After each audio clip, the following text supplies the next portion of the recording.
Hej med jer. Jeg vil nu gennemgå, hvordan man bedst af alt, hvad jeg vil sige, kan besvare opgave 6, eller undskyld, temaopgave om polynomier, altså aflevering 6. Vi har den der, temaopgave polynomier, og det er altså aflevering 6. Og opgave 1 vil jeg tage fat på, og jeg har kopieret, altså Ctrl C, og gået herover, Ctrl V den, og lagt den ind her. Okay, men når vi skal lave sådan en aflevering, så har vi også en interesse i at få vores header til at være fornuftig. Og derfor dobbeltklikker jeg heroppe, jeg dobbeltklikker op i toppen, og så kan jeg skrive Per Sehusen, og så skriver jeg AFLEVRING 6, og jeg kan gå ind og sige, at jeg vil have sidetal på, jeg vil have en side nederst på siden, den skal stå derovre, det er den der jeg vil, så kommer det også med gong. Når jeg skal tilbage i selve hovedteksten, dobbeltklikker jeg bare ind i hovedteksten, så er jeg tilbage. Yes. Og der kan man godt tage noget dato på derovre, hvis man har lyst til det, og dato er det. Det er åbenbart 3.12. 03.12.2016.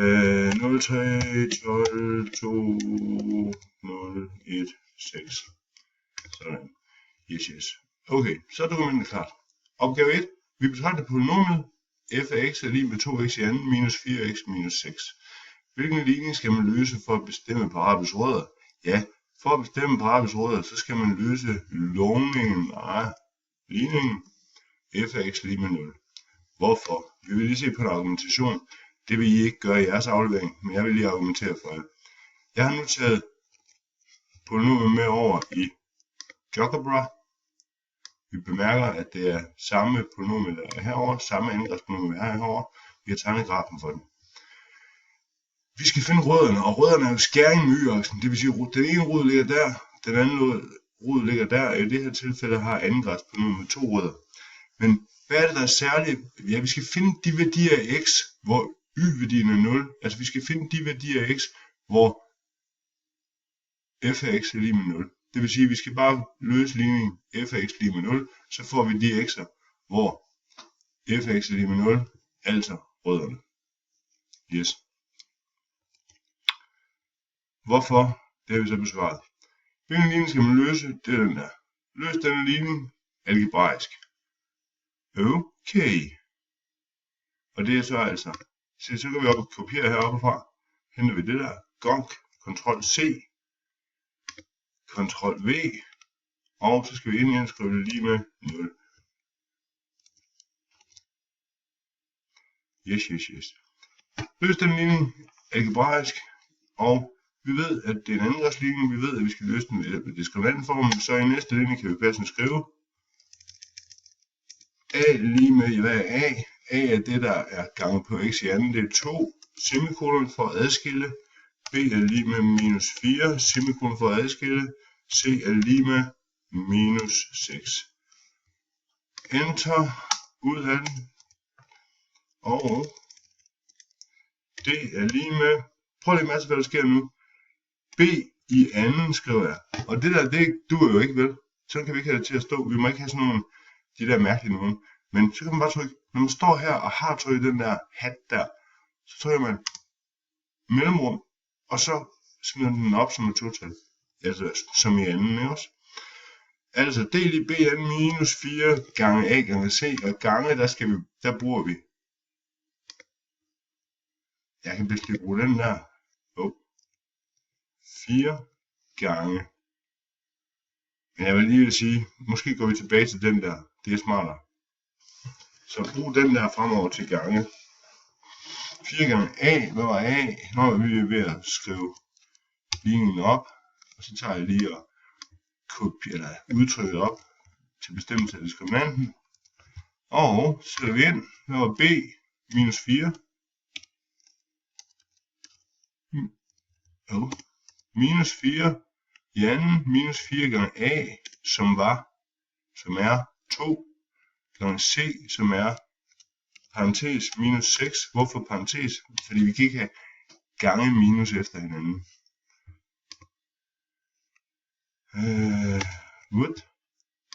Og Minus 4 i anden, det giver 16. Det er jo minus 4 gange minus 4, det giver 16.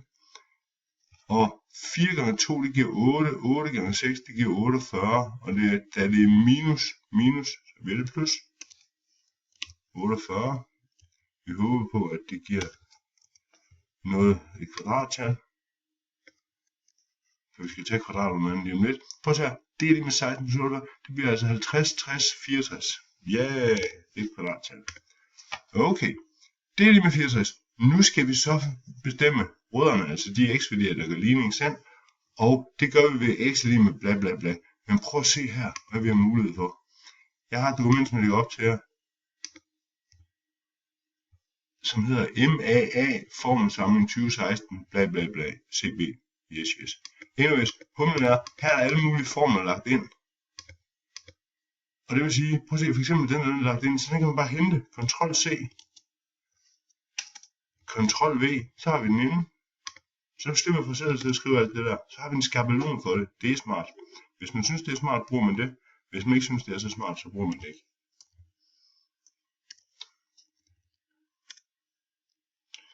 Vi siger, x er lige med minus b minus kvadrat d over 2a. Hvad var a? Den var vist 2. Eller x er lige med minus 4 plus kvadrat 64 over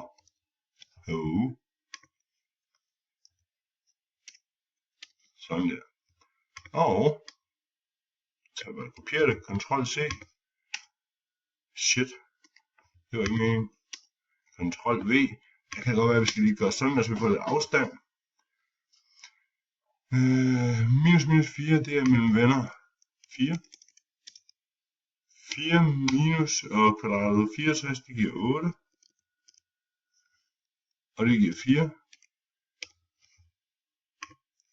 Og minus 4, det giver stadigvæk 4 plus 8 over 4.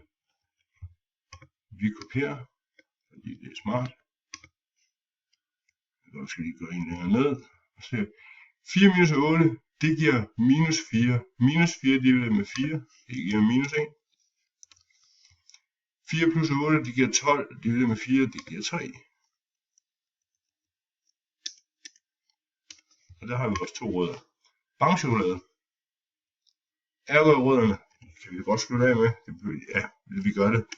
Ergo er rødderne.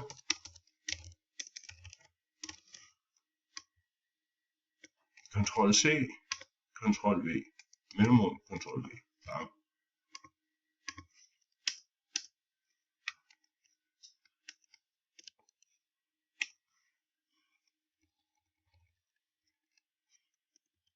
Bestem parabolens toppunkt algebraisk. Det kan vi godt huske, hvordan vi gør. Så kan vi lige daske herover og se, hvordan over i den skabelonbank, jeg har til. Hov! Der har vi den samme. Toppunktets koordinater.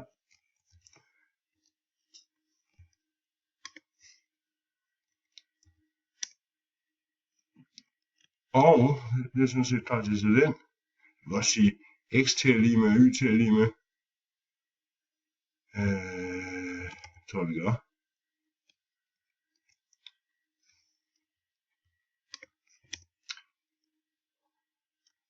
X.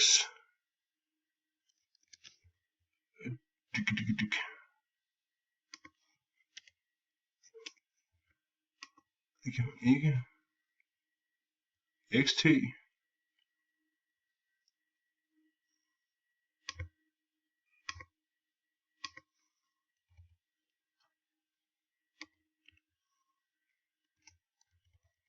Hvad er det andet x? XT er lige med. Så tager vi det der ud. Ctrl X, det betyder slet. Ctrl V, så sæt ind. Og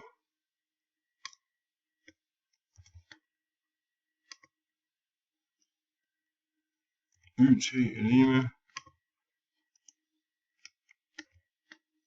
Og så tager vi lige den her ud. Vi skal huske at have minus med.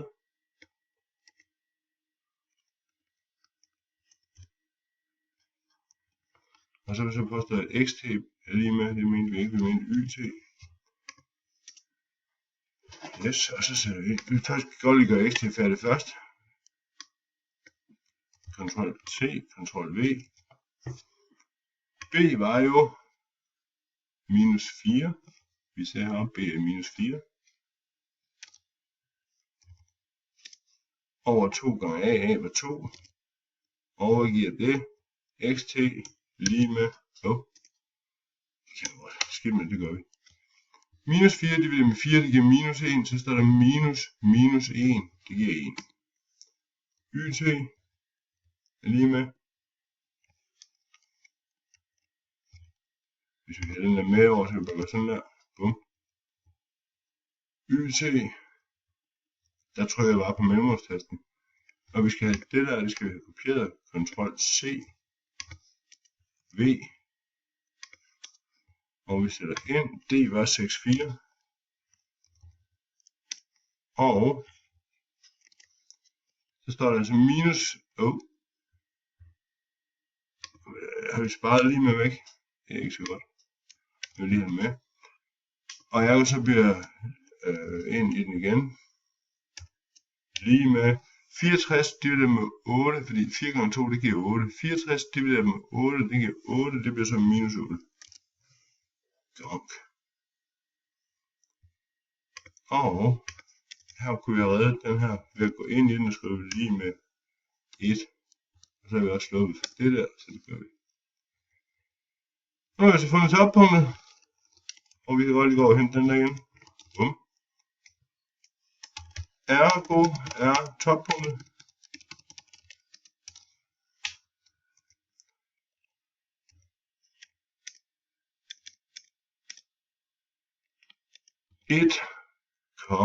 minus 8. Bum. Faktorisere fx. Der bruger vi den linje, der hedder, vores faktoriseringsligning. A, hvad den nu end måtte være op for forskriften, gange x minus den ene rod, gange x minus den anden rod. Og vi kopierer og sætter ind. Den kan også findes om i vores bank, hvis vi gad det sikkert. A lige med 2. R1. Hvad var egentlig den første rod? Den første rod var minus 1, den anden var 3.